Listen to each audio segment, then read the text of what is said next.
The only sporting parallel that I can think of to compare the opening day's play in the first test of the Border Gavaskar Trophy uh, is the legendary series of heavyweight boxing bouts between Muhammad Ali and Joe Frazier. The Australian and Indian bowling units were like two heavyweights going toe to toe, displaying the entire array of skills associated with fast bowling. There was mastery over line and length at high pace, there was movement of the seam either way, almost every single ball testing the batter's technique and mental strength. 17 wickets fell on the opening day. 10 batsmen, 6 Indians, 4 Aussies, all fell for single-digit scores, and the Optus Stadium pitch had nothing to do with any of it. The well-grassed drop-in pitch was pretty much what you would expect in Australia. It was hard, it had bounce, it had pace for the bowlers with the ability to extract pace. But to begin at the beginning, this Indian batting lineup has a bit of a mend and make do feel about it. Rahul is opening because Rohit Sharma isn't available. Yashasvi Jaiswal is new to these conditions. Devdutt Padikkal was shoehorned into the pivotal number 3 slot because Cheteshwar Pujara has been deemed to have passed his use-by date. That's not the most reassuring top 3 for a team that is aiming for a third successive series win in Australia. And it made Bumrah's decision to bat first on winning the toss a bit iffy. And like the cricketing joke goes, India won the toss and elected to collapse. For all that, Indian captain Jasprit Bumrah in the pre-match comments said he was satisfied with the prep time that was available for his team. The fact is that India went into this series on the back of a 3-test home series against New Zealand, 2 of them played on square turning tracks. In conditions like those, the batter's instinct is to take a good stride forward to smother the spin or convert the length and play an attacking stroke.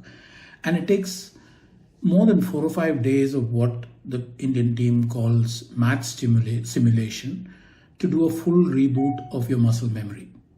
The way the top 4, or at least 4 of the top 5 played, it was clear that they were not there yet. These days, you're not captive to the TV screen. OTT platforms let you access the live feed from wherever you are. Plus, you get to watch the highlights if you can't watch the match live. Given that, talking you through the fall of each wicket is pointless. The visuals tell you far more than the words can. So watch those highlights and you will see a pattern. Batter after batter came reflexively onto the front foot, and as a result found themselves in no position to counter pace, the bounce, and just enough movement of the seam to make the difference between the middle and the edge of the bat. Jaiswal drove it stark while his front foot was still coming forward and he wasn't fully balanced. Padikkal was forward to a ball that was back of a length, his bat feeling for the ball in front of his body and making the nick-off inevitable. Virat Kohli was batting a foot outside his crease and he still pushed his front foot forward by rote, then realized too late that the Josh Hazlewood delivery was short and that it was lifting into him, tried to go back to counter the bounce and then tried to leave. All of it too late. See, it's not that Virat's poor form continues. The thing about this innings was that throughout his 12-ball stay, he looked edgy, he looked nervous, he never looked in control. You've got to feel for Rahul though. Just like his Karnataka state mate, Devdutt Padikkal, Rahul wasn't even considered good enough to make the original squad for this team. Coming into the side as an afterthought, he walked out to open without knowing whether the job would still be his once Rohit Sharma comes back for the second test. So try and imagine the state of mind of a batsman who has to walk out to bat in a pivotal position, not knowing if he'll even be part of the playing 11 for the next test. And despite all this, he was the only specialist batter who really looked at home. He parked himself on top of the crease. He was nicely balanced. gave himself the opportunity to go forward or back on length, and most notably, he committed as late as he possibly could.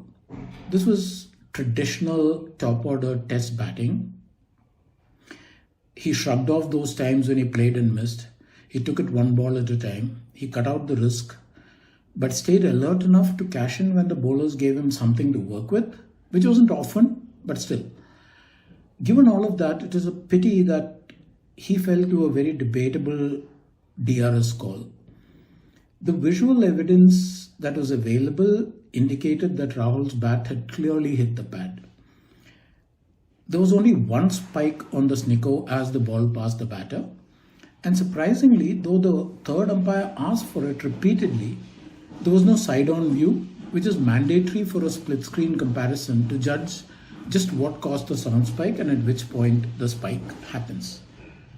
And it's surprising because cameras side-on to the wicket at either side and at both ends are basic to any cricket broadcast anywhere in the world. I'm not trying to say that the decision was flat out wrong, but I do think that the evidence that was available was insufficient to overrule the on-field umpire's not-out decision. And it was doubly unfortunate that it happened to the one batter who was willing to put his head down and who showed both the patience and the skill required to bat in testing conditions. The statistic that best sums up the Indian innings is this.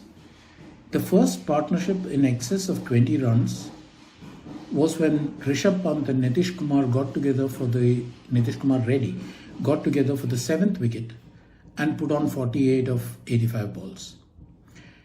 The thing about that partnership was that both batsmen stayed busy, they rolled the strike around as often as possible, and both played shots in their own individual fashion. Look, I'm not even going to try to describe a Pant innings. Some things have to be seen to be disbelieved. He began with a paddle sweep for 4 in Nathan Lyon's first over. He then took a Pat Cummins half volley from around his off stump and somehow, while falling flat on his back and then contorting himself to avoid kicking down the stumps, he managed to scoop it for 6 over backward square leg. You can't visualize the geometry that makes it possible. You can't describe that sort of shot. Go watch the highlights. It'll make your evening. Bowlers must hate bowling to Pant because how do you plan for a guy who will play a dead defensive push at a length ball and in the very same over charge an identical ball and slap it one-handed to whichever part of the ground takes his fancy at that moment? Is almost anticlimactic when Pant tried to flick a fuller length Cummins delivery off his pads, closed the bat face too early and found the edge to Steve Smith at second slip. Pant's partner in that reviving 7th wicket partnership, Nitish Reddy, had an impressive debut.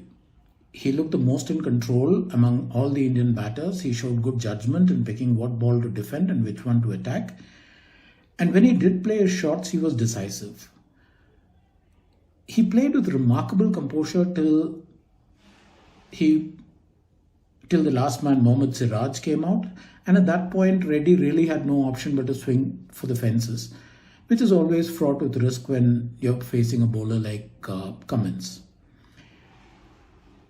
While pointing to the batter errors, and there is no doubting that the batsman let the team down, you do need to give a heaping measure of credit to the Australian pace bowlers.